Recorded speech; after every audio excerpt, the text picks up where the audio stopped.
Hey, welcome back and thank you for joining us. We are on our fourth meeting of Human De-Evolution with our dear Michael Cremo. And I think today's chapters are 7 and 8. Is that, or 8 and 9? I believe it's 7 and 8. Okay, yeah. Great. So I'm looking forward to it.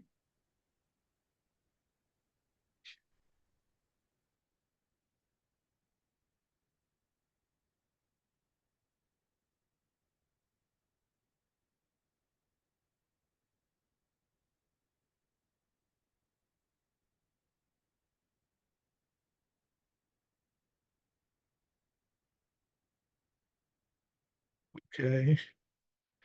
So thank everyone for showing up for this talk on human devolution, a Vedic alternative to Darwin's theory. We're talking about the text itself, its impact at the time it was published, and any current relevance it may have.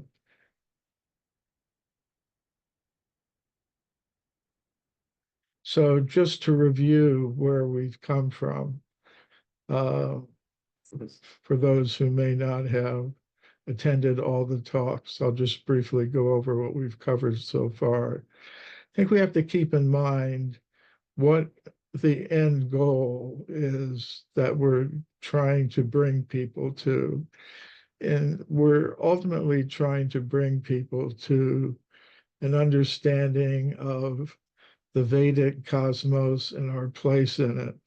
And it's quite a different scenario from what most people are accustomed to accept these days. We're talking about a world in which human beings are part of a whole cosmic hierarchy of demigods, liberated sages, a chief demigod, Brahma, an underworld inhabited by various types of creatures, and ultimately beyond the whole material cosmos, the spiritual cosmos, inhabited by a supreme personality of Godhead and liberated associates. And the activities that go on in this cosmos appear to go on according to laws other than those of uh, those currently understood by physicists and others. So, how do you go from the mainstream accepted scientific worldview to a worldview that's somewhat different? Uh, in this book, I've made a proposal how I thought that should be done at the time I wrote this book. And uh, anyone who approaches this question will have to deal with the same kinds of issues, I believe, and they will have to come up with either some further development of what's presented here or with some other way of handling these questions. So the way I tried to do it was to root the question within the Western scientific and academic tradition itself. Uh, because when in the mid 19th century, Darwin presented his ideas about the origin of species, including the human species, it was interpreted at the time, not by me, but by those in the Western world who were participating in the debate as a choice between ascended apes or fallen angels. And obviously, there are uh, ontological implications behind that. So in chapter 1, that's what we did. We analyzed the situation in the Western world when these ideas were first introduced. Then in our second talk, I dealt with chapters 2, 3, and 4 of Human Devolution, in which I presented evidence that contradicts the current understandings about our place in the universe and the universe that we inhabit. Um, and the logic behind that was, uh, according to the subtitle of the book, presenting a Vedic alternative to Darwin's theory.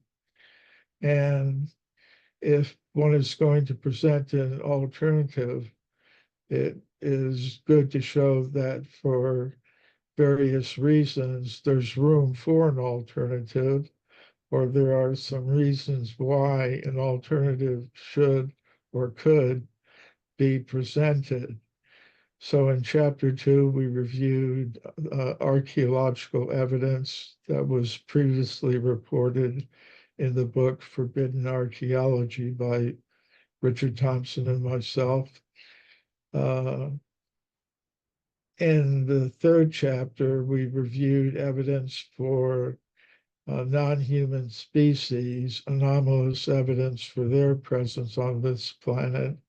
And in chapter 4, we looked at the evidence for Darwinian evolution that comes from genetics and in related fields.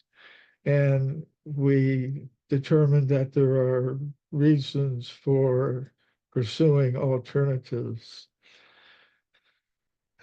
And in the third set of talks, which is last time, we looked at chapters 5 and 6 from Human Devolution, where we began to present an alternative to the current theories. And again, I followed the process of showing that this kind of alternative has roots within the Western tradition itself. In chapter 5, we looked at evidence reported by Alfred Russel Wallace, who was, along with Darwin, the co-founder of the theory of natural selection. He split from Darwin when he became interested in research into what some people would call the paranormal. And he talked about spiritualism, the idea that there's something in the universe that is beyond the material, that can't be reduced to matter and its various combinations. So in chapter 6, I looked at evidence from modern science that supports the kind of alternative that Wallace was proposing, and which is consistent with the Vedic alternative that I was proposing. And basically, the idea is that before we even ask the question, where did human beings come from, we should first of all decide what is a human being. Many scientists today will say a human being or any other type of organism is a complex organization of molecules, of matter. And we take a different position. Yes, matter is part of what we are, but beyond that, there's a subtle mind element that has some unusual powers. And beyond that, there's a conscious self, the Atma, which is non-material and is the source of consciousness. So in today's talk, we're going to look at chapters 7 and 8 of Human Devolution.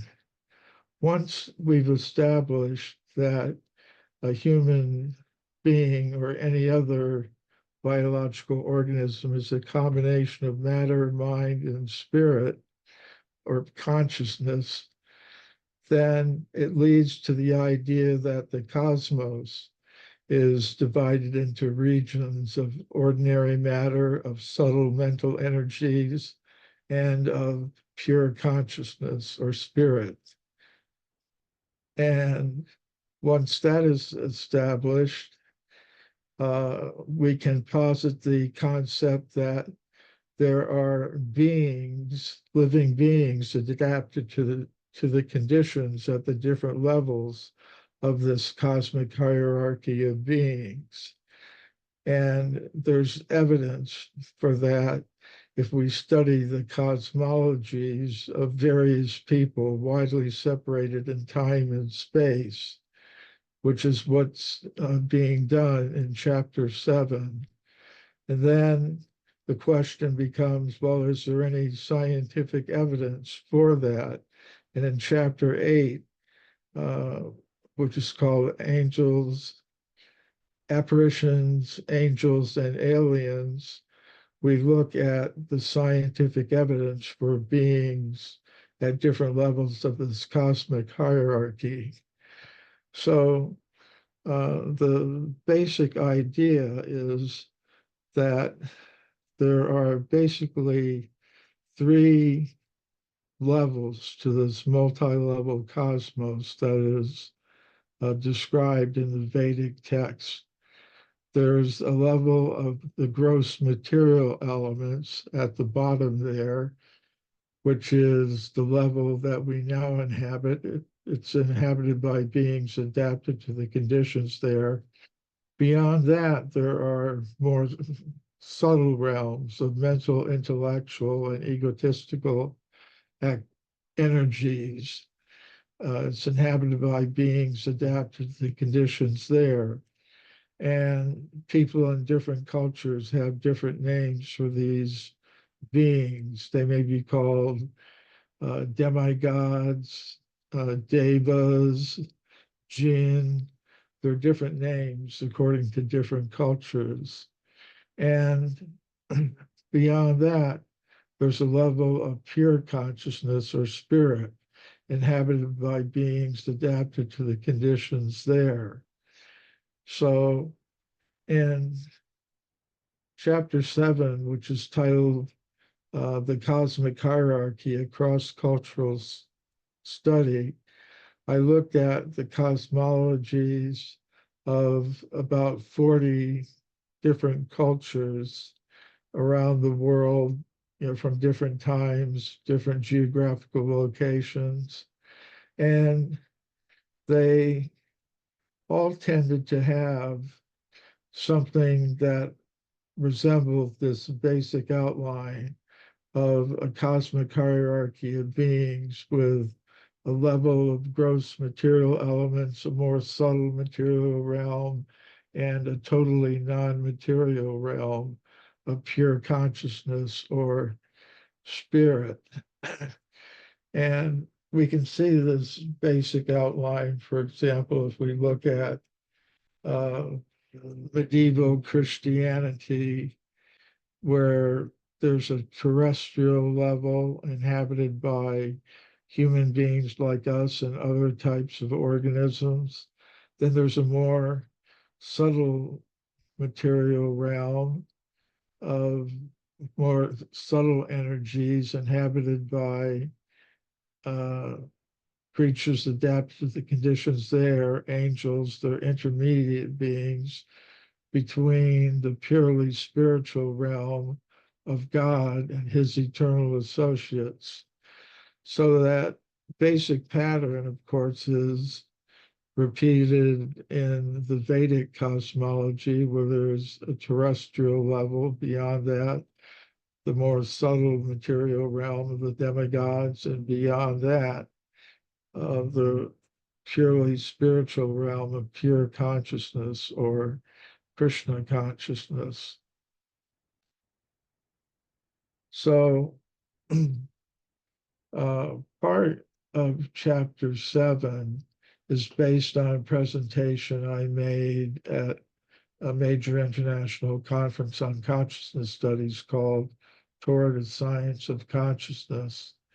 And basically, I outlined and that elements of the Vedic cosmology in a paper called The City of Nine Gates, a sophisticated allegory for mind-body dualism from the Bhagavad Purana of India. So, if we look at some of the different ancient cultures, we see these ideas that are parallel with Vedic concepts. For example, in Europe, there was the pre-Socratic philosopher Empedocles, who lived in the 5th century. And he spoke of gods, demigods, humans, and other species, each with their natural realm of existence. Empedocles said that if a soul inhabiting the body of a demigod, blessed with long life, commits a sinful act, then for many thousands of years that soul must take birth, quote, in the forms of all manner of mortal things, and changing one baleful path of life for another. In other words, if one has an advanced position, be it in the body of a human being or a demigod, and commits some wrong actions, then the price is that one has to become entangled in the cycle of birth and death. And this philosopher, Empedocles, described himself as, quote, a fugitive from the gods and a wanderer. He said, already I once been a boy, a girl, a fish, a bird, and a dumb sea fish. So in these ideas, we see a reflection of the Vedic ideas of a cosmic hierarchy of beings, a distinction between the soul and the body, the idea of reincarnation in different bodies at different levels of the cosmos. And the same thing is there if we look at other cultures as well.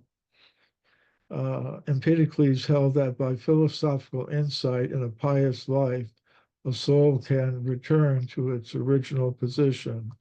In other words, one can get out of the cycle of reincarnation. So if you go through chapter 7 of human devolution, that's the kind of thing you'll find. So the contemporary impact of this when the book was published was interesting. This scholar, Jeffrey Schwartz, summarized what I said in chapter 6 that we talked about in the last class, the last talk that I gave. In chapter 6, I reviewed the scientific evidence showing that a human being is not just made of the ordinary physical elements, but also includes a subtle material mental body and a non-material conscious self or soul. So he said in his review of human devolution, if one reads these episodes from chapter 6 for what they are not only entertaining, they are also culturally informative. Subsequent to this review, Primo presents a superb cross-cultural overview of religion, emphasizing shared elements of supreme beings, spirits, consciousness, and souls. Primo interprets these global commonalities across diverse cultures as indicating there are spiritual essences out there in the cosmos as well as on Earth. So I'm not saying that Jeffrey Schwartz necessarily agrees with this perspective, but he considered it part of the discourse in the world of science. And he accurately presented what I was trying to do with those chapters. So I think it was good to have this on record in the academic literature. So this is the citation for his review of human devolution in history and philosophy of the life sciences. So in chapter 8, I look at scientifically reported evidence for this hierarchy of intelligent human-like beings that we find in the Vedic text and in the cosmologies of other cultures as well. Because it's one thing to admit, okay, all of these wisdom traditions speak of this cosmic hierarchy of beings, but what evidence is there for it? And in this chapter 8 of human devolution, I looked at evidence for beings from different levels of the multi-level Vedic cosmos, coming from, first of all, communications from the spirits of departed humans to possession of bodies of humans existing on this level of reality by the spirits or subtle bodies of departed human beings, apparitions of departed human beings, possession of the bodies of human beings on this level of reality by apparently superhuman types of beings, apparitions of superhuman beings, and the modern UFO alien abduction types of events. So I'll give give an example of each type of evidence from the Western scientific literature. This is Sir Oliver Lodge. He was a very prominent physicist living in the United Kingdom in the late 19th century, early 20th century. During World War I, his son, Raymond, was killed in combat. And Lodge wanted to establish contact with the spirit of his departed son. So to do that, he approached a medium named Gladys Leonard, and he was able to obtain information that could only have been known to his son and himself in the course of seances with this medium. And he wrote a book about it, Raymond or Life and Death, with examples of evidence for survival or memory and affection after death. So it was very interesting that a very prominent physicist extensively documented and wrote about his experiences with things like this. So that's an example of communications received from the spirit of a departed human. In his textbook, Principles of Psychology, William James, recognized as one of the fathers of modern psychology, recorded a case of spirit possession. This case and he regarded it as a genuine case of the possession of the body of a living terrestrial human by the spirit of a departed human. Uh, he called this case the Watseka Wonder, which is kind of interesting because I live on Watseka Avenue in Los Angeles. Interesting bit of synchronicity there. There was the Venom family who was living in Watseka, which is a town in Illinois, I believe. And they had a daughter, Lorancy. And Lorancy lived quite an ordinary life until at a certain point, when she was a young teenager, she began going into trance states. And in these trances, she encountered the spirit of Mary Roth, who had died shortly before. And Mary Roth, the spirit of Mary Roth, according to Lorancy, asked to use her body to visit her parents. So Lorancy agreed to that, and her parents noticed that she didn't appear to be herself. She kept talking about a family, the Roth family, and she claimed to be the daughter of this Roth family, and she wanted to meet them. So the Venoms searched out the Roth family and brought them to their house, the Venom house.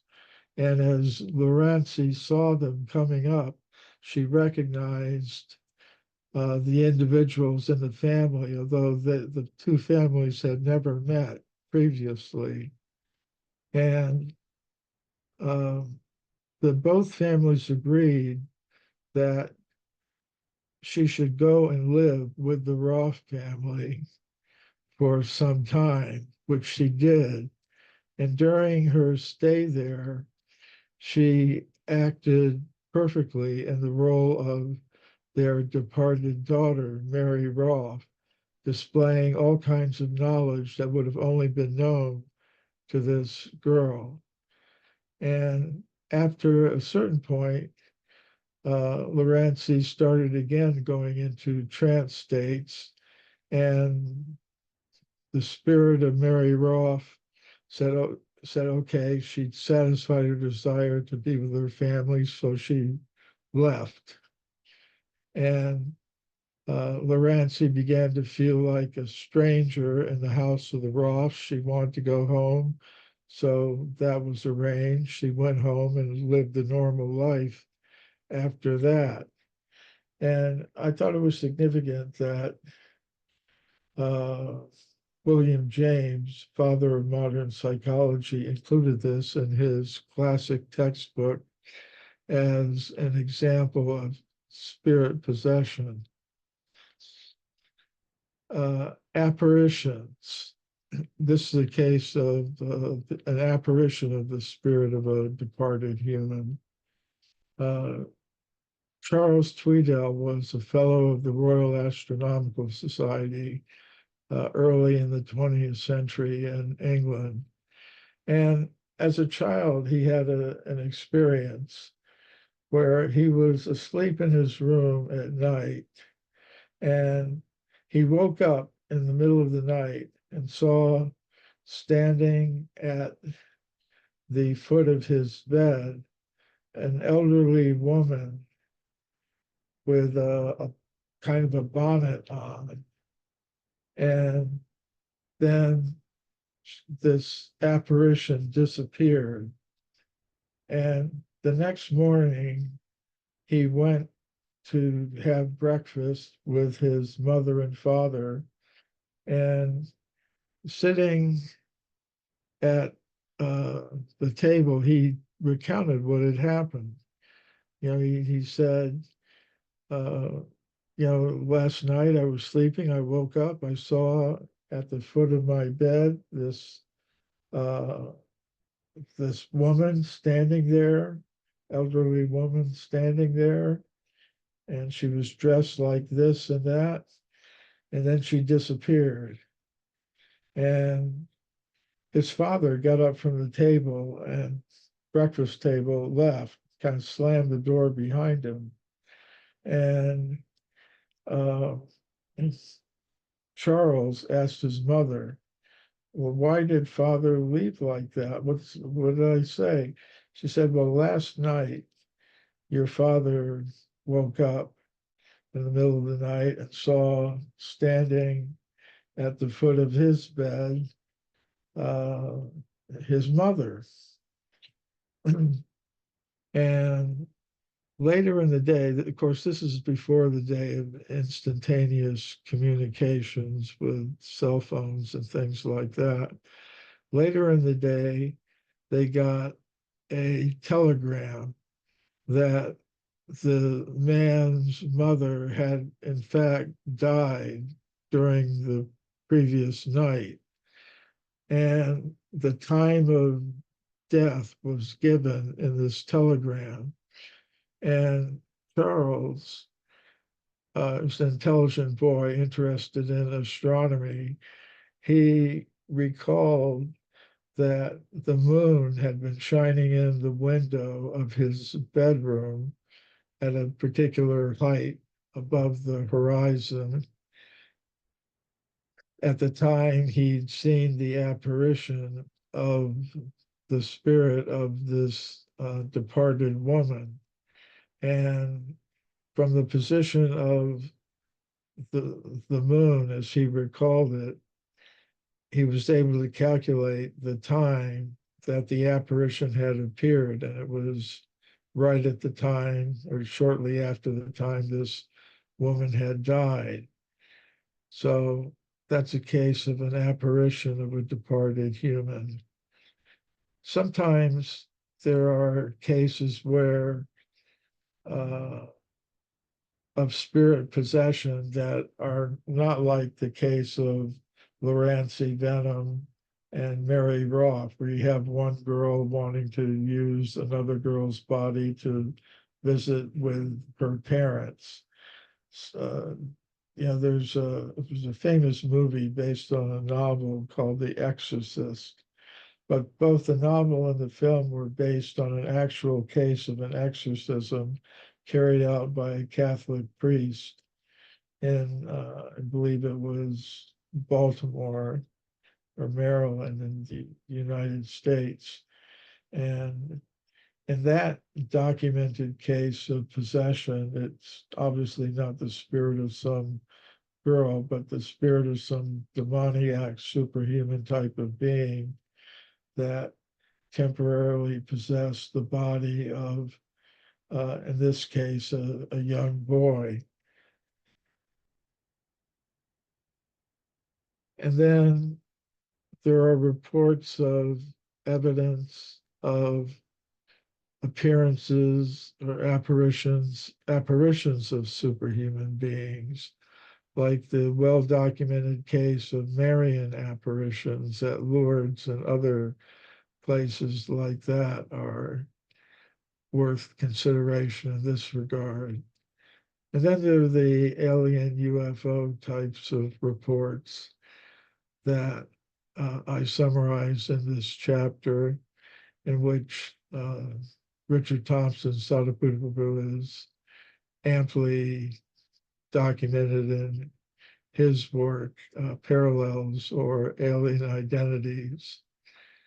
And it's interesting that in modern times, there have been a few scientists who accept this basic picture that we exist as part of a cosmic hierarchy of beings in a multidimensional cosmos. One of them was Dr. John Mack, head of the psychiatry department at Harvard University. He wrote in his book, Passport to the Cosmos, it appears even more likely that we exist in a multi-dimensional cosmos. The cosmos appears to be filled with beings, creatures, spirits, intelligences, gods. What led him to this was his studies in alien abduction reports. He had learned about these reports, and as a psychiatrist, he found them interesting. He decided to do a study to determine if the people reporting being abducted by aliens were neurotic or psychotic.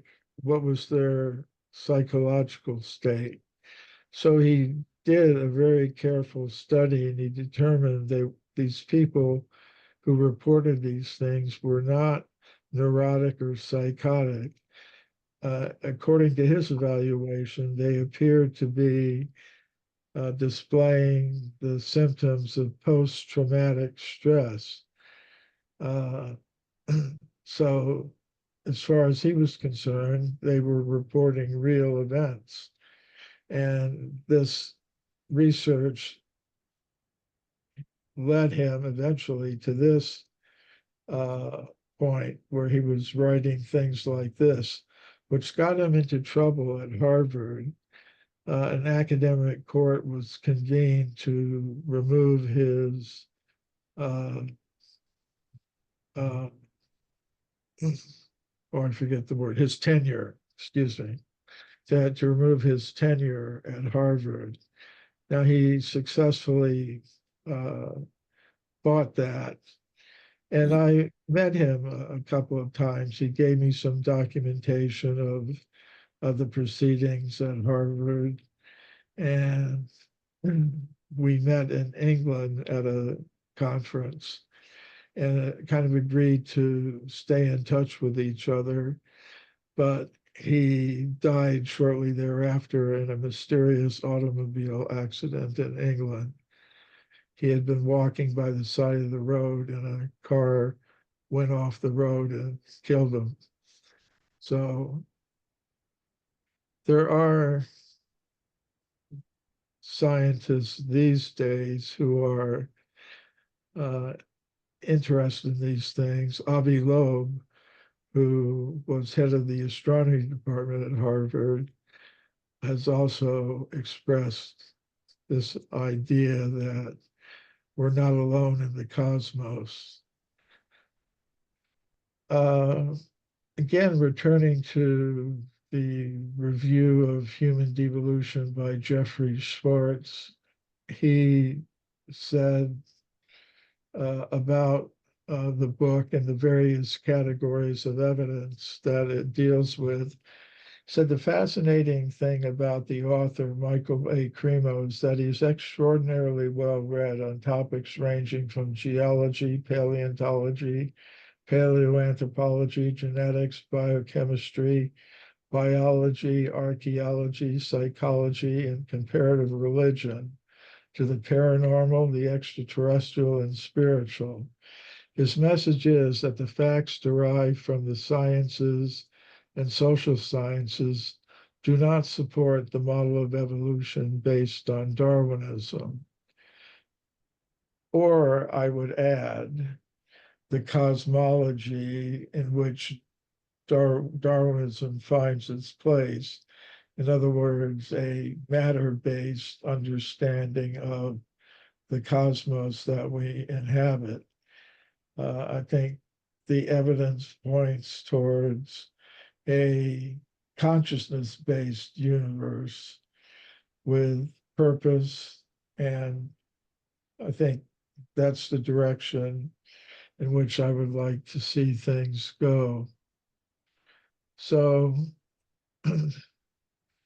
uh, so this is one example of the contemporary impact that the book had, that these kinds of things were being recorded in the academic literature, ideas that may have not been part of the discourse in the academic world up to this point. So um, in addition to circulating the book to different journals for review, the book was translated, book Human Devolution was translated into several languages. One of them was Croatian. There was a publisher there that brought out an edition of The Hidden History of the Human Race and also Human Devolution. And when a book is published in the language of a country, it obviously becomes an opportunity to speak in that country where a book is available in the language of the people. So I went to Croatia and gave talks. Those are some posters for some talks I gave at university. So there were university lectures on human devolution, uh, spark interesting questions.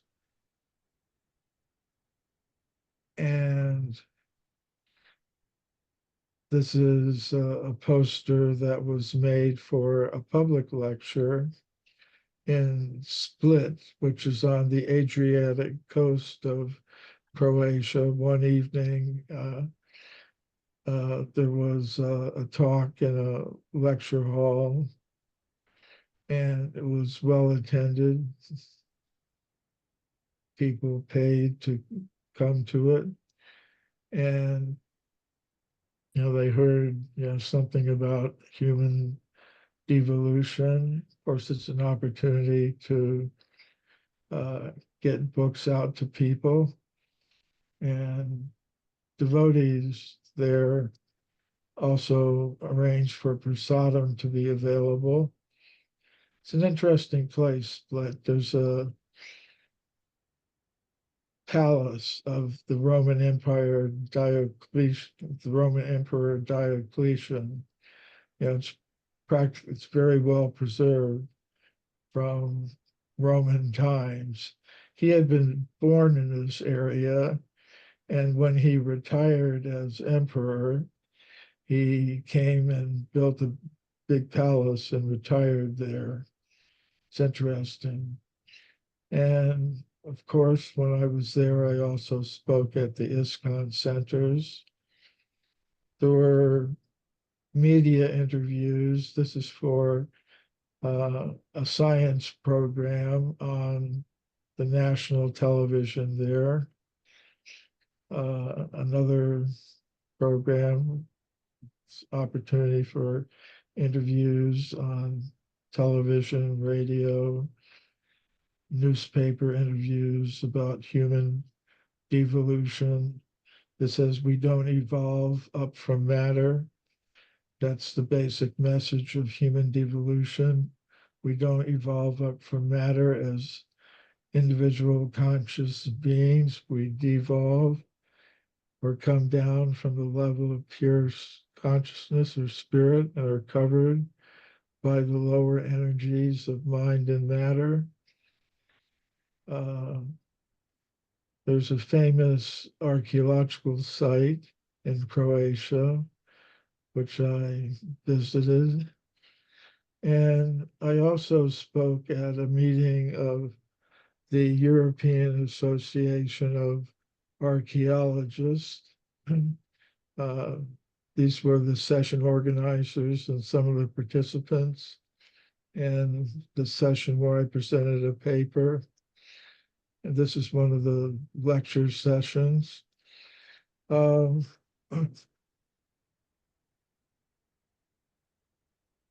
the paper that I presented at this meeting of the European Association of Archaeologists was published. I don't know if you can see this.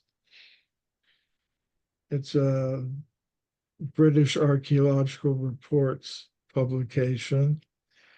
And in their introduction to this volume, in which my paper is presented, they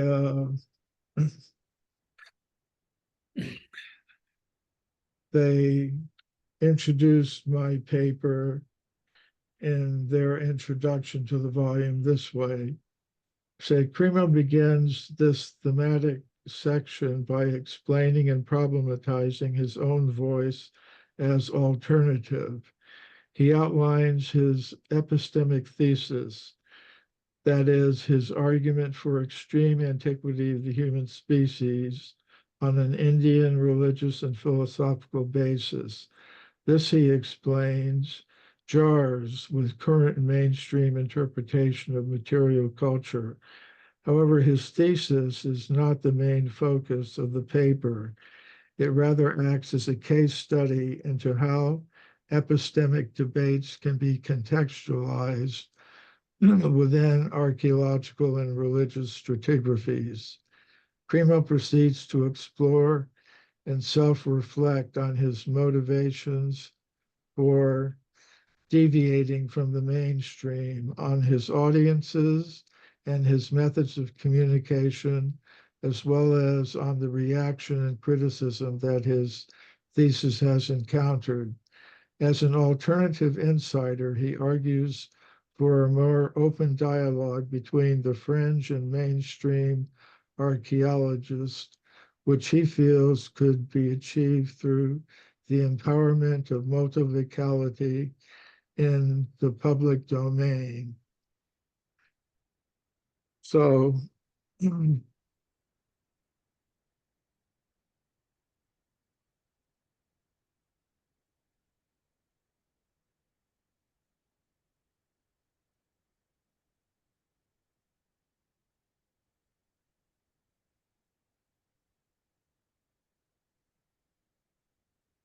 so that brings me to the end of what I wanted to say today about chapters 7 and 8 of Human Devolution, the impact at the time, and what relevance it may have for the present.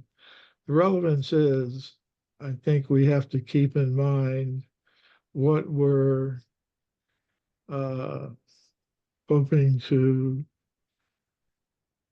the goal that we're hoping to bring people to in terms of their understanding of the Vedic cosmology. And people are starting from a position that's a little bit different than that. So somehow or other, we have to come up with some ways of moving them towards an understanding and appreciation of these concepts. And in this book, you'll see how I've attempted to do it. I think the issues are still there. They're still relevant. These are still problems that confront us. And we have to take these things into account. So I've just given what my perspective on these things is and leave it to you to decide what relevance this has for future efforts to communicate on these issues. Thank you. Here's some of my books available on mcrema.com. And we do have a special limited time offer of 5 of my books for a very low price. The Hidden History of the Human Race, Forbidden Archaeology's Impact, Human Devolution, The Forbidden Archaeologist, and My Science and My Religion, which is a collection of 24 papers presented at major international scientific and academic conferences on these topics. So, next time, I believe, oh, there's a misspelled word there. Next time, we'll be considering chapters 9 and 10. Chapter 9 is about the paranormal modification and production of biological form. That's about the idea that if we live in a multi-level cosmos with beings of different powers and abilities at different levels. Perhaps beings at the higher levels have some role to play in the production and modification of biological form. And chapter 10 is about a universe designed for life. This is the fine-tuning problem. So this will be the topic next time. And there'll be one final talk after that about chapter 11 of human devolution, where I put it all together and bring it to a conclusion. So thank you very much. Thank you very much, Druta Karma Prabhu. I think Brahmatirtha is trying to unmute himself. Judah Karma Prabhu, this was a wonderful talk, your best yet, and I like the others. Um, when you're presenting human de-evolution, what pushback do you get when you present the material, such as in this chapter and others, at international conferences? At international conferences, I carefully choose my venues. And I kind of choose them with regard both to my own qualifications and lack of qualification. And for example, in this case I mentioned from the European Association of Archaeologists meeting in Croatia. It was in a town called Zadar on the Croatian coast, very beautiful setting. But the section that I submitted a paper on was from archaeology to archaeologies, the quote, other past. So I could have selected some other section that might be less favorably inclined to what I was saying. But I try to keep in mind that in my analysis, and this is reflected in the title of the section, that there are two groups of archaeologists. And the archaeology group and the archaeologies group. The archaeology group is very reductionist, physicalist. They think there's one objective science of archaeology, and their understanding is very matter-based. So I chose not to be presenting in a group that was of that persuasion. This group that I presented in belongs to the archaeology's plural group. So they're in favor of the idea that there can be multiple perspectives on the past. And this means they're open to alternative archaeologies. So I calculated, you could say that, well, they're open to alternative archaeologies, but they themselves are situated within the academic institutions. So I thought it would be interesting for them to be confronted with a practitioner of an alternative archaeology. And they were interested. So I didn't receive like pushback from them because I situated myself within um, their their lane, you could say, their ballpark as they describe it among themselves.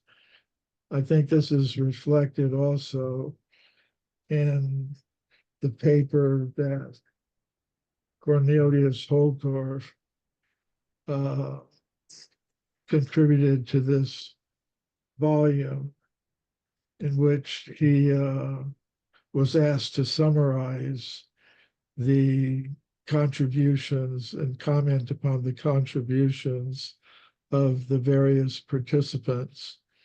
So he called his paper "The Colors of the Past."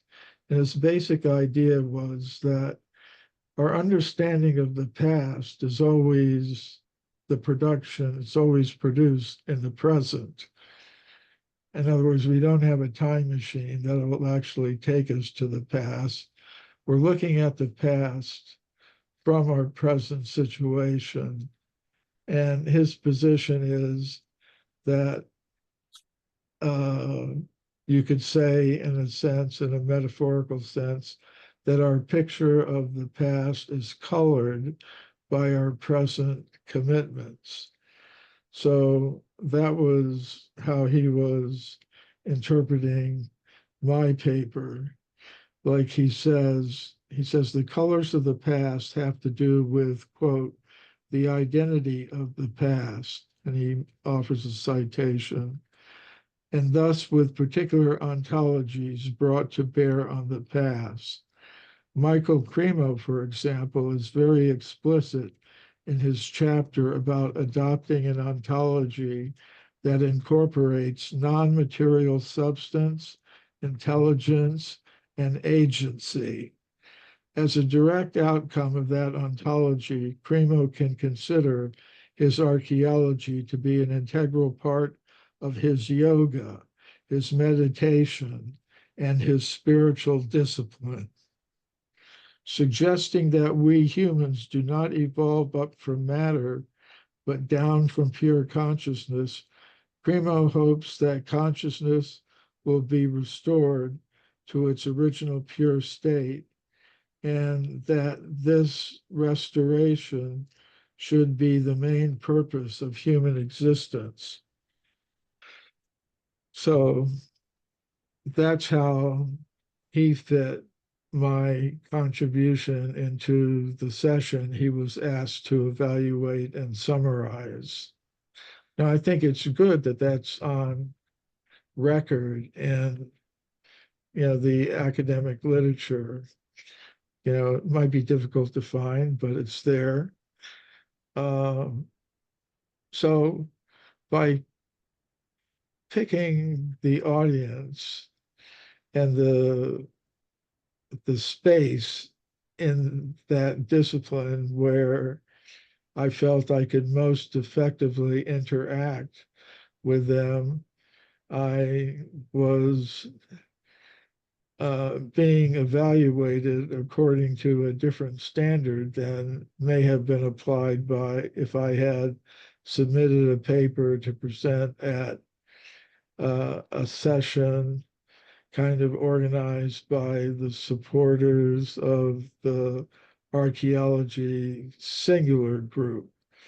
Now, I'm not saying that they shouldn't also be approached, but I may not be the best person to do it. A properly credentialed person who is part of the same institutional type of setting may have been a better representative. But knowing what my qualifications and limitations are, I chose to go another route. Now, what's ultimately more effective, I think both types of approaches are effective in their own ways, but I'm perhaps not the person to do the other type of thing where your question may have been more relevant.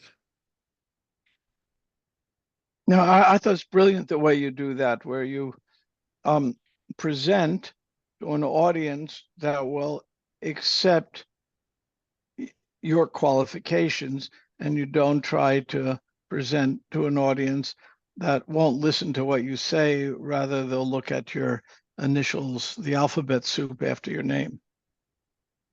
Yeah. Well, this was a session about fringe archaeologies and mainstream archaeologies. So Perfect. uh, my goal was to demonstrate, well, first of all, it's a way to gain entree.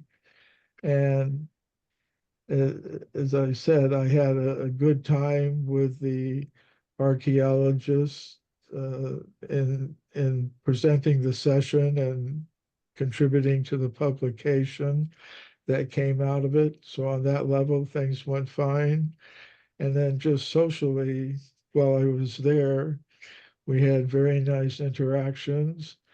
And my goal would have been to show them that something that some would consider to be a fringe archaeology is actually quite interesting and have something to contribute.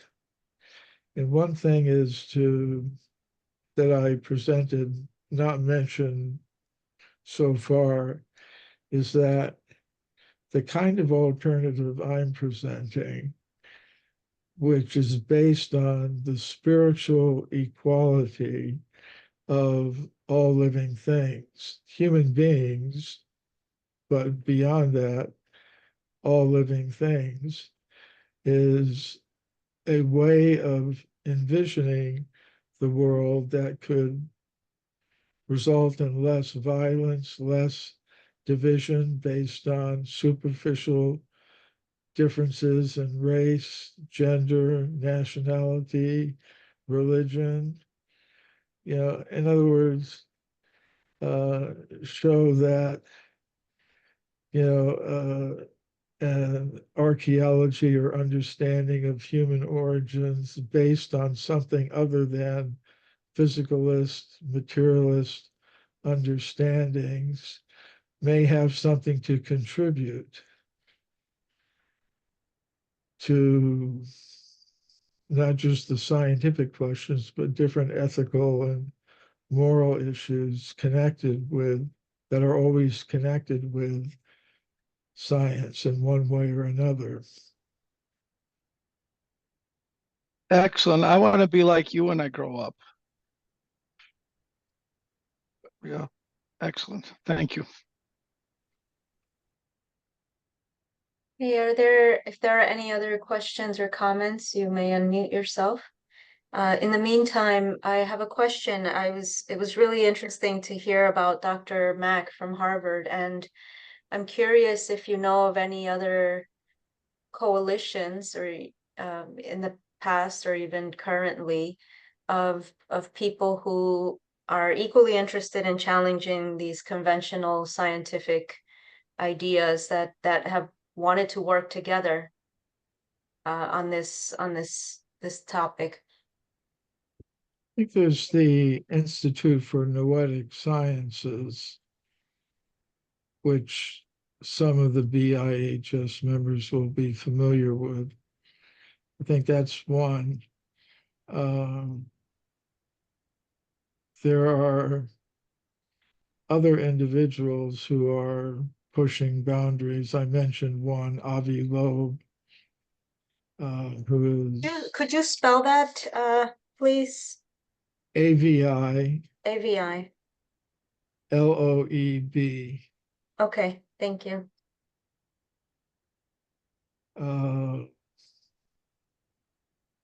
So there are, I mean, I'd have to go through things and make a list, but there are others, who are kind of pushing boundaries.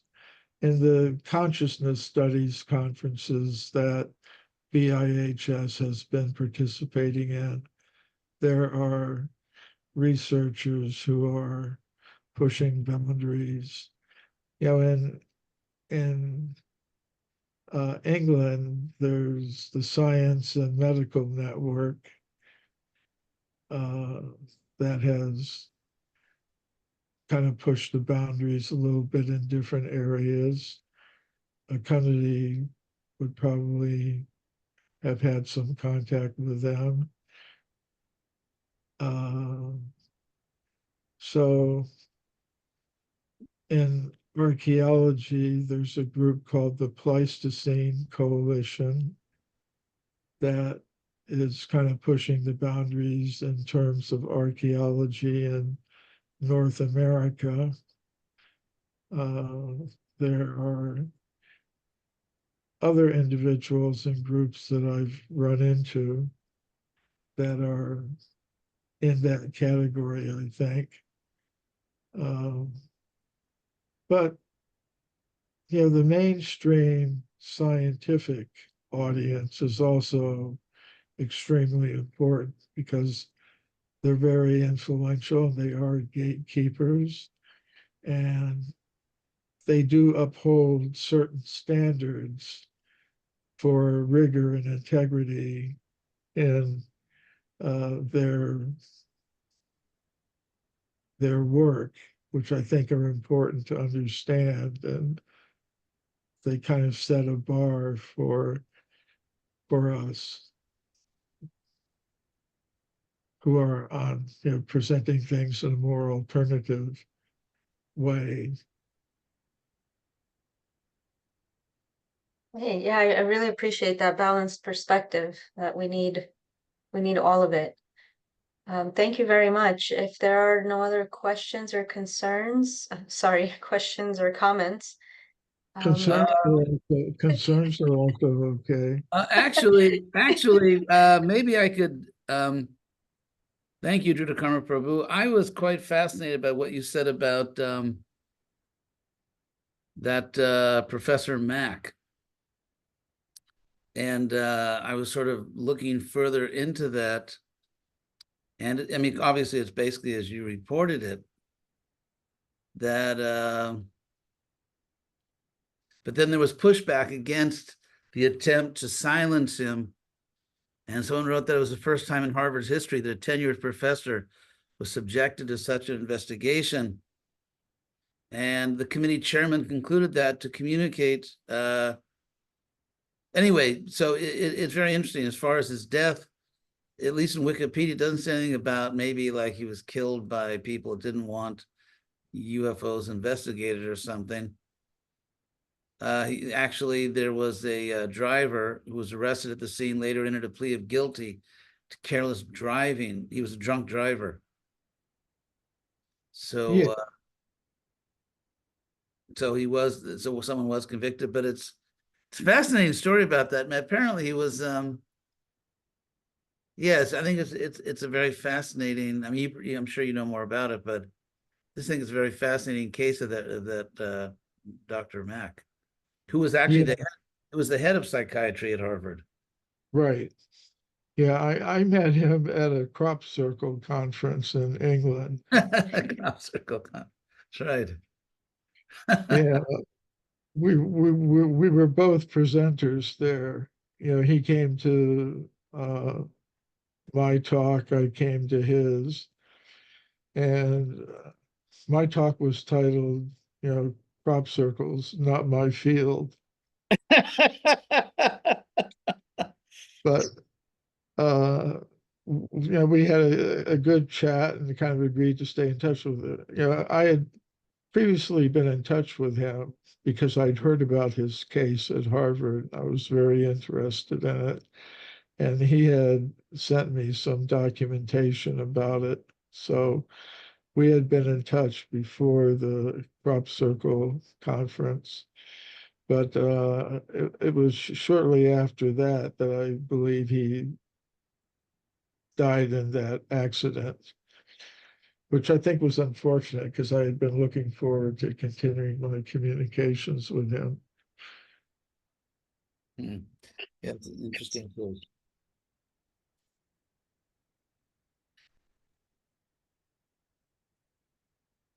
Okay, going once, going twice, 3 times. Thank you all very much. Thank you. Thank you very much. So our next meeting will be June 1st, 2 weeks from today, 2 p.m. Eastern Time, 11 a.m. Pacific. And next week at 11 a.m. Eastern, we continue with the Sadaputa Book Club. Or I beat you to it. Thank you. Which Okay. Yes, so yeah, we're finishing up Parallels. oh, UFOs and other strange phenomena. Hey, Mm. Leela, just make sure you're not abducted before that program. I'm gonna try my absolute best. I'm sorry it's too late now. It's already happened. Yeah, I'm not even here. Thank you very much, Jutta Karma Pro. This is always interesting and enlightening. And we'll see you in 2 weeks. And thank you everyone else for your presence. We'll see you again soon.